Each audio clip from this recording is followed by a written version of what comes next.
Nancy Drew began peeling off her garden gloves as she ran up the porch steps and into the hall to answer the ringing telephone. She picked it up and said, "Hello? Hi, Nancy, this is Helen." Although Helen Corning was nearly 3 years older than Nancy, the two girls were close friends. "Are you tied up on a case?" Helen asked. "No. What's up, a mystery?" "Yes. A haunted house." Nancy sat down on the chair by the telephone. "Tell me more," the 18-year-old detective begged excitedly. "You've heard me speak of my Aunt Rosemary?" Helen began. "Since becoming a widow, she's lived with her mother at Twin Elms, the old family mansion out in Cliffwood. Well, I went to see them yesterday. They said that many strange, mysterious things have been happening there recently. I told them how good you are at solving mysteries, and they'd like you to come out to Twin Elms and help them." Helen paused, out of breath. "It certainly sounds intriguing," Nancy replied, her eyes dancing. "If you're not busy, Aunt Rosemary and I would like to come over." You're listening to Adam's Motion and the Void.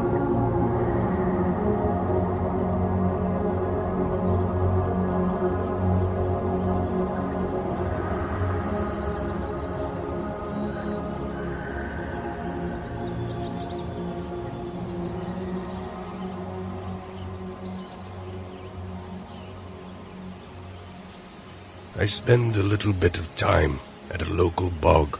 It might be considered geologically or geographically a pond, as it seems wet enough for a large enough space to so qualify. But the outlying woods are always damp, and there is, in the mid-afternoon, a strong experience of insects. At any rate, the pond or bog itself is quite overgrown and surrounded by a thicket of sharp, tall grasses and leafy weeds, and a kind of weak American bamboo, huge plants of which, 10 feet high, can be plucked from the earth with the slightest tug. In greater orbit around this foliage which encloses the pond, innumerable thin birches crowd to form a strange picket-boned fence, and from a great distance, with a little imagination, it all has the appearance of a very old type of graveyard, like the place death itself would go to die. But pressing through the birchy fence, and with a little arm machete hacking, one can break upon the little deer trail that winds around the pond periphery, and, forgoing all else, relieve oneself of the world. It is a very primitive and nice little microcosm of frogs and lily pads, and mica-flecked boulders, and insects, as I said, but I have never been troubled by bugs. They do not like my taste, and I do not mind their sound. I don't know what it is about the pond scent, its odors of hot greenery and poison flowers, both sweet and bitter and warning, but I am reminded of my childhood, or of some other special, long-forgotten place, although I cannot at all remember the specifics. Yet the bookmark is there. I go to the pond now and then and do a few laps and stare down the frogs. I call the pond, or bog, the Linny, to myself for some reason. It's a privately held name I have never spoken aloud. And the Linny Pond, despite being a quite real and actual place, a short drive from my home, seems to be an extension of my dreams, a possession imagined, not real. Thus, I was a little surprised one buggy summer afternoon to find another gentleman walking my little deer path. He must have heard my bursting into the inner sanctum, but he continued on his peaceful circuit. I was, of course, a little outraged at the trespassing fact of him, as though arriving home I'd found some unknown fellow in my bathroom shaving away with my razor kit. But after some careful sponsorship, I remembered that the world was a free world, and that if I had a philosophy, it would be that anyone might go anywhere, for any reason. The Linny Pond was his. It was mine. It was no one's. It was everyone's. The distance across the pond is about 40 yards at the greatest, and it's very nearly a circle. I waited until he was at a maximal radius from me before stepping onto the path, walking at about his pace in the direction he was moving, all to the purpose that I would not overtake him.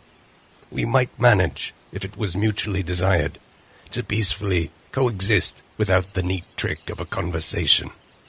Despite the humid summer air, the man was wearing a strange, heaping coat and fuzzy-looking hat. Around his neck was a dark wool scarf. He came to an unfortunate halt almost immediately upon my starting up. I sighed inwardly. With my next steps, I saw that he'd turned around. I continued, stubbornly resolved to pretend that it was natural for two odd old men strangers, one much overdressed, to walk unencumbered by the other in a little spot of bog that probably hadn't any other human visitors in hundreds of years. As I came closer, I thought a simple nod might suffice, or even a soft hello, as though to give recognition from my side that we two Henry David Thoreaus could be welcome to remain deeply invested in the primacy of our timid little atmospheres. But to my dismay, tears could be seen running hotly down his old man's face. His arms splayed out in the beholden position, as though we two old friends must embrace upon the death of one or other of our wives. I stopped on account of his lunatic form. He spoke to me in a thick whisper. "I'm sorry," he said, "but could I have it to myself for just today?" "Could you have what?" I said, a little overloud. I was not keen on matching his dramatic hushing. "The linny," he said. I had him repeat it. I had heard him right. I searched quickly my mind. Had I ever looked this place up on a map?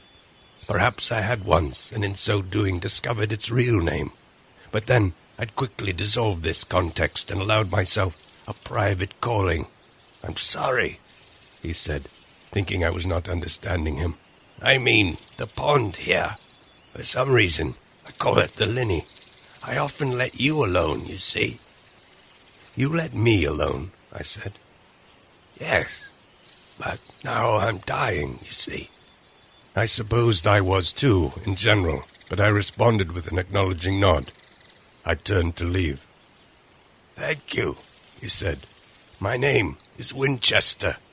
"Well, sir," I said in parting tones, "I leave the linny to you and your convalescence. I hope you are free of your ailment soon." "I will be," he said. "Going into hospital tomorrow." "Good luck then," I said, turning firmly from him. I walked quickly back. My hands were on the green curtain, and I was about to step through the portal when he spoke again. "Would you?" he said. "Would you come with?"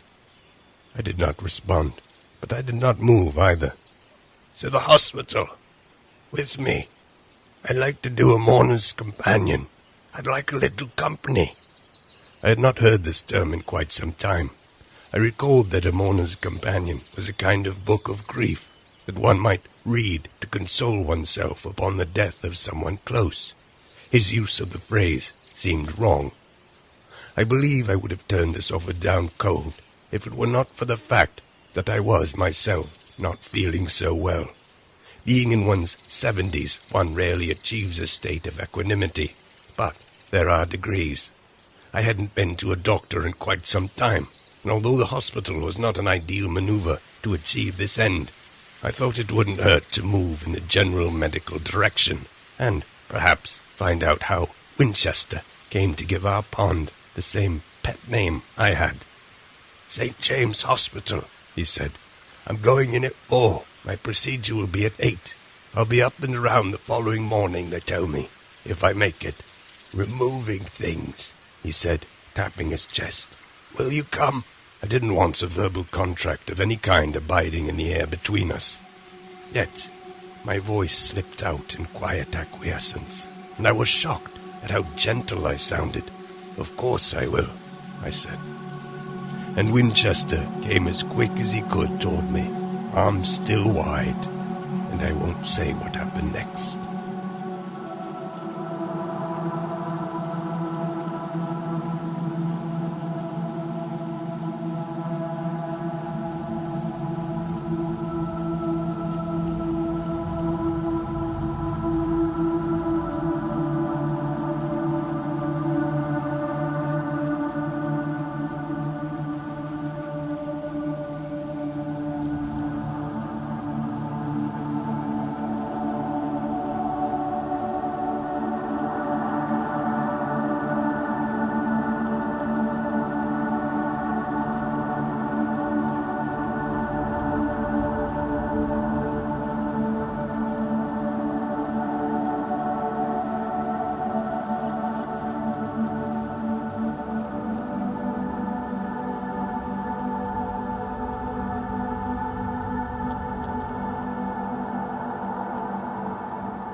I did not make it to St. James the following day.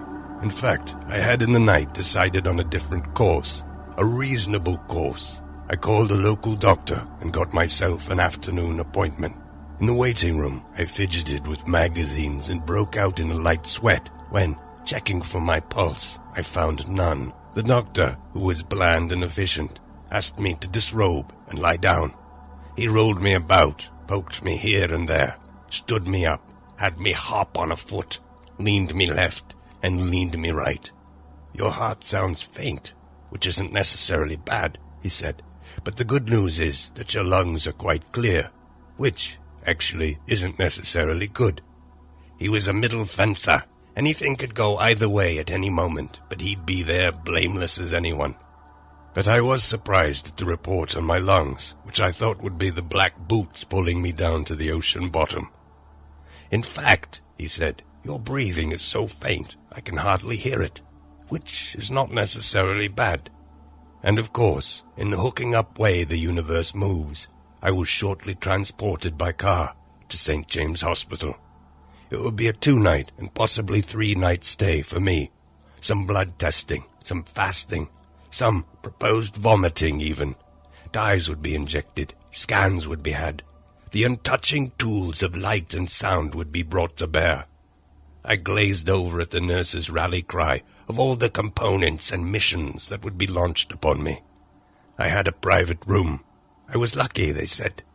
I folded my clothes and tucked them in the closet and lay on the bed in my little onesie. I had heard stories about the indiscretions of the hospital outfit, but I found mine to be quite covering. Later that evening, I strolled out to the halls. I had been too in shock from the numbing charge of my derailed momentum to quite pick up on the place itself.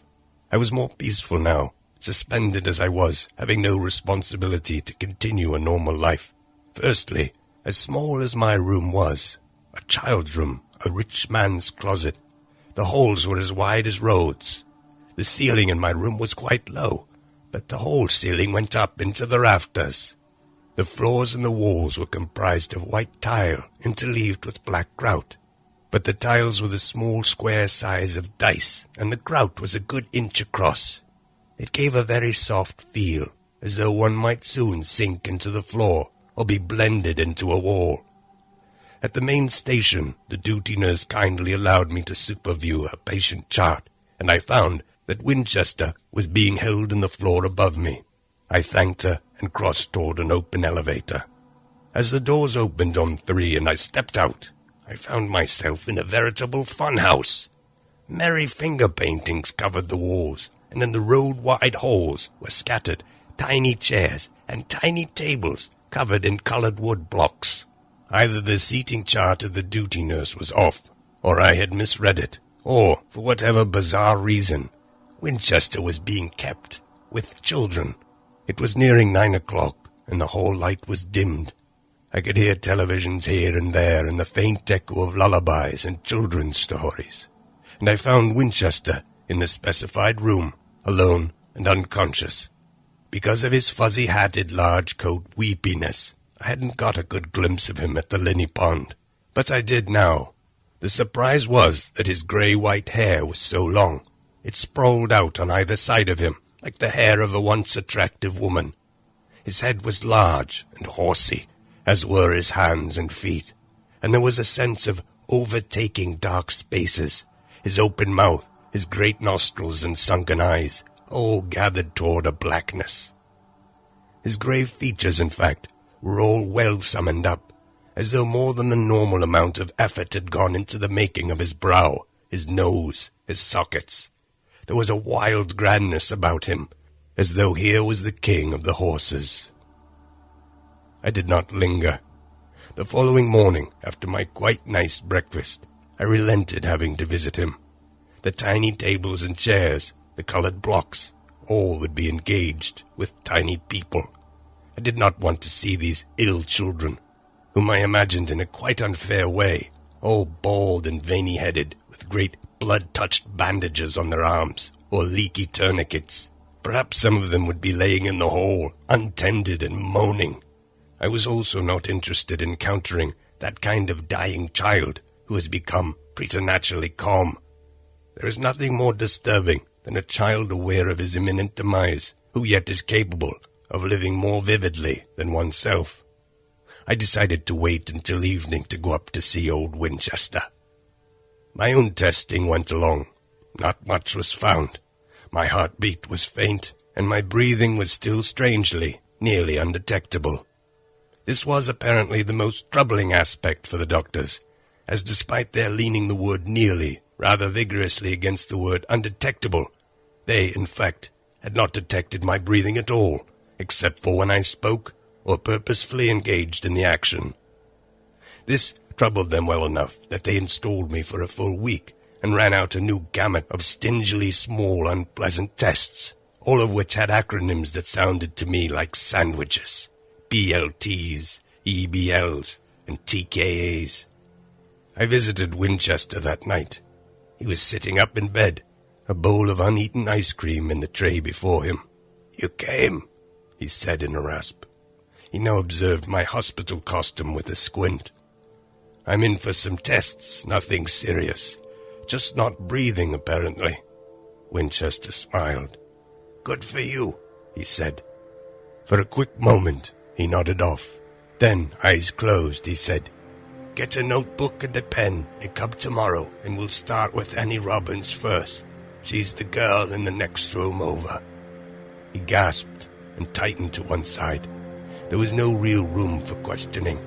I returned to my room, grabbed a little money, and went down to the gift store to get a notebook and pen so that we might start, how I could not guess, with Annie Robbins.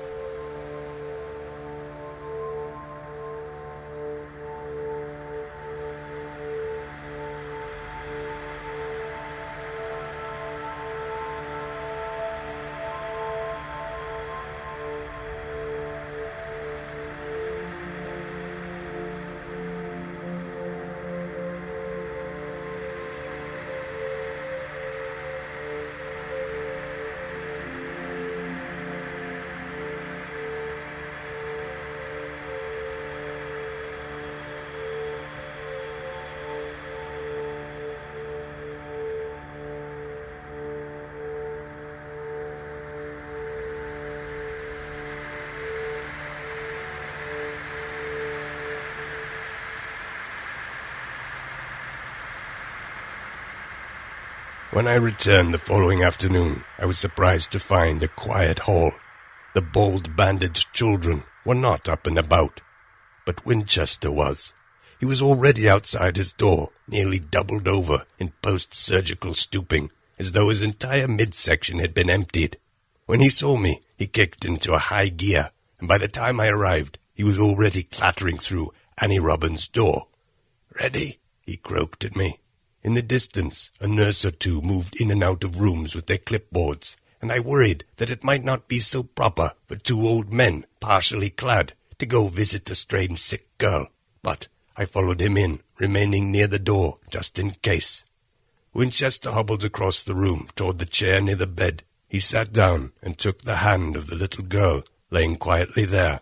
"Meet Annie," Winchester said. I have never been comfortable around children. I do not know what language to provide them. I nodded to the worried-looking little girl, her face pressed in a mixture of upset, blankness, and fear. She blinked hard at me. "Are we ready?" Winchester asked. Annie smiled at him and nodded. "Is your favorite color red?" Winchester asked. Annie nodded yes. Out of the side of his mouth he called, "Write it down, Sherwin." I did. There followed a long series of questions. Preferences about this and that, whether she liked rain, the summer, snow, fields, meadows, whether she spent time on trains or ever visited France. After the interview, we returned to Winchester's room. He was quite exhausted, but there was some illumination in his eyes. "Now," he said, "we shall create her Mourner's companion. Are you ready?" I sat down at the small visitor's table, provided more to prop up a vase of flowers than be so disposed, and put pen to paper as Winchester started. "Once upon a time, there was a little girl named Annie Robbins. Her favorite color was red, and she lived on the very highest point of Snow Mountain, which though covered with snow, was quite the nicest, warmest place in the world.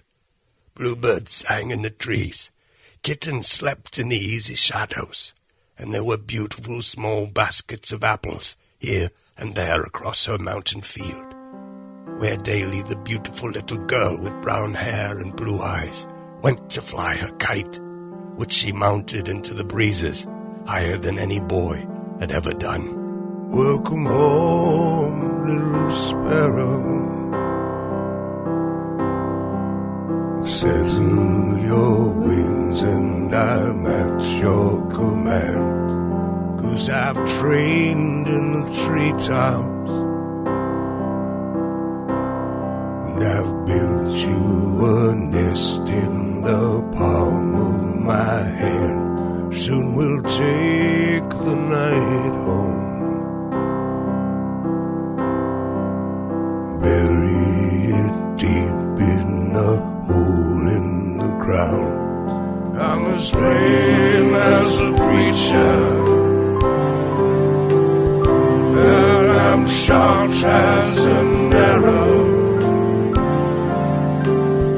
I'm as poor as a fingerprint, and as sure as Aladdin. Shake like a rattle. I'm as cold as a window pane, and as low as an anchor, and as clean as the deep, deep blue sea. More testing for me. More interviews with children, more Mourner's companion stories were composed. Winchester rarely relied upon my reporter's gathering, although sometimes he would confirm a fact or two. Kevin's favorite food was cheese noodles, is it not? But he was a solid listener, a deep listener. My purpose, as it developed, was to read, to become the reciter of these fairy tales. I would visit Annie Robbins, and then Kevin Stevens, and then Mary Montgomery, and then others. I would sit and read Winchester's story. I cannot describe exactly the children's experience of these stories, only to say that it was my perception that a quiet shift took place with each recitation. The worried little girl with the pressed face became radiant, and rather than finding this preternatural vividness upsetting as I originally expected, I found myself impatient for a new story to be composed, that I might go off and read it, and share in the space of peace created when story and story hero was so naturally requited. A week went by. Winchester seemed to be getting stronger. I was, unfortunately, from the tests and medications, degrading. The search for my mythological breathing continued. My pulse was fainter than ever. My life signs were sneaking into the cupboards. But, strangely, there was some inner insistence that kept me free of all worry. I will not die, I thought. The children did, however. I had probably read Annie her story 3 times when, arriving at her room, I found it occupied by a different child. It had become my practice to leave the stories with the children, and it was quite striking to find that both Annie and her story were gone, as though they had somehow perished into one another. In the following days, Kevin Stevens and Mary Montgomery and their stories were gone, and it came to be a rhythm. A story was read at most 3 times, usually just twice, before the child would disappear. It so happened that Winchester appeared to relapse. I came up as usual in my growing state of distress, and found him not wandering the halls or playing with the children, but in bed under heavy cover. His rasp had returned. I sat down, and without a thought, began to interview him. His favorite color, like mine, was green. He very much liked animal crackers, fierce storms and raging seas, and long trips over dark country in empty trains. After the interview, I sat for an hour or so, composing his tale. Where Winchester's stories were strictly of the fairy tale world, personalized to the child's likes and dreams, but always involving sleeping princes and princesses, or transfiguring or otherwise cursed frogs, my fable for Winchester, perhaps because of its striking adult content, turned into a dreamy adventure that, when I was done, I thought he might find upsetting for its lack of conventional form, at least as far as he'd displayed it. Unfortunately, the composition and interview had brought me to my limit, but I promised Winchester that I would return the following day to read his Mourner's Companion to him. I began to struggle up from my chair, but found that my body had become unbearably heavy. To my astonishment, Winchester leapt from his bed, making some rapid recovery. He took my arm, gripped my middle, and with surprising strength took much of my weight. We walked together in this clutch all the way to my room. Winchester laid me into bed, held water to my lips. I closed my eyes, seeing stars and flashings, and in my ear a type of fuzzy electronic hum going in and out. I tossed and turned against these oncomers. Winchester added his voice to the room, and I concentrated on it. I could not make out the words, but I found that I could hold on to the sound, as a man at sea might hold on to a floating board. I turned from the flashing lights, from the crackling hum in my ear, and I listened. His voice had become a cool stream, murmuring, settling, quieting, and I realized after a time that he was reciting his own just-written story, his own Mourner's Companion, and that his favorite color green was mine, and that his favorite experience was mine, that we'd both named our pond the Linney. Our Mourner's Companion was the same. Darkness in the eyes as peace grew wide into the room as I listened to the story I'd written for him, that he'd written for me, for us both then forever, the deepest groove of dream life. Over the dark mountains Sherwin moved, stepping lightly, mountain by mountain, head pressing up into the cloud banks, lightning cracking glass over his shoulders, but a warm and pleasant tickle and thunder like a child's sigh. Ahead the sky is evening blue, and the sun burns two great girders in the earth, a gleaming highway, the railway tracks. And he's sitting up front, pressing his foot on the pedal, a little more, gliding over the bright dark countryside in the long empty train, until just so he removes his foot, and the train continues onward, its great momentum flagging, and just the right amount, he thinks, for a final visit round. He exits the engine car, and slowly and with pleasure walks through his familiar train, the coach, the diner, the observation cars, occasionally sitting to gaze out of the countryside at the passing fields and forests. In the dining car, he has a glass of wine, a cheese sandwich. The train slows. At the back of the train, he stands in the open air. The tracks quicksilver the distance, and the air is dry and cool, and the smell is of coal dust and sweet leaves. From his pocket he grabs a silk bag. He empties its contents into his hand. Diamonds, rubies, emeralds, each one familiar, each one precious, and he drops them, one by one, into the runaway world. The train struggles now, nearing its stop, and Sherwin heads back toward the front. Sitting at the controls, he wraps a warm blanket around his shoulders, places the engineer's cap on his head. On the dash before him is a box of cookies. He opens this as the train pushes ever so slightly into the ocean and comes to its halt. The sky darkens again. Rain thrashes the white-cut waves. But Sherwin is quite safe here, quite as happy as he can be, with his animal crackers, warm shoulder blanket, in his train, in the rain, by the sea. I am the ocean, I live where I drown. The moon turns me over, the sun burns me down.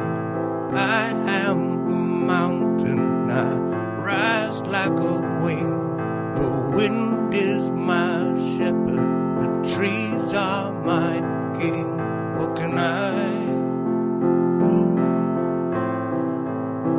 What can I do? Listen to the trees and the birds and bees and the bark and shell and the church and bell. Blessed is the breeze on the whistling leaves and the whistling wind and the whispering yell. Blessed are the trees and the birds and bees and the bark and shell and the church and bell. Blessed is the breeze on the whistling leaves and the whistling wind and the whispering yell. I am the river and I am the ground. I am the silence and I am the sound. I am the atom that can't be destroyed. I am the motion and I am the void. What can I do? What can I do? The trees and the birds and bees and the bark and shell and the church and bell. Blessed is the breeze on the whistling leaves and the whistling wind and the whispering yell. I am the ocean, I live where I drown. The moon turns me over, the sun burns me down. I am the mountain, I rise like a wing. The wind is my shepherd, the trees are my king. What can I do? What can I do? But I did not die, although something did. Somehow, in the riddle of my mourner's companion, my fear of death was dissolved. Death had, in this administration, died. On the day of my release, I went up to visit Winchester, but he was gone. I approached the duty nurse to commiserate, a woman I had become somewhat friendly. "Mr. Winchester has died," I said. She squinted at me. "No," she said. "Mr. Winchester lived. He departed a few hours ago." And as it turned out, the third floor was a tonsils and adenoid wing. It may always be the funny little joke of the world that no one else is dying, just oneself. I've done the best I can here, and soon I'll make it home, dear. I tried to find my way clear. I'll try again tonight, dear. I stand upon the moonlight of a sin and catch the wailing laughter of the wind. When no one's there, you can't go home again. From once upon a time until the end.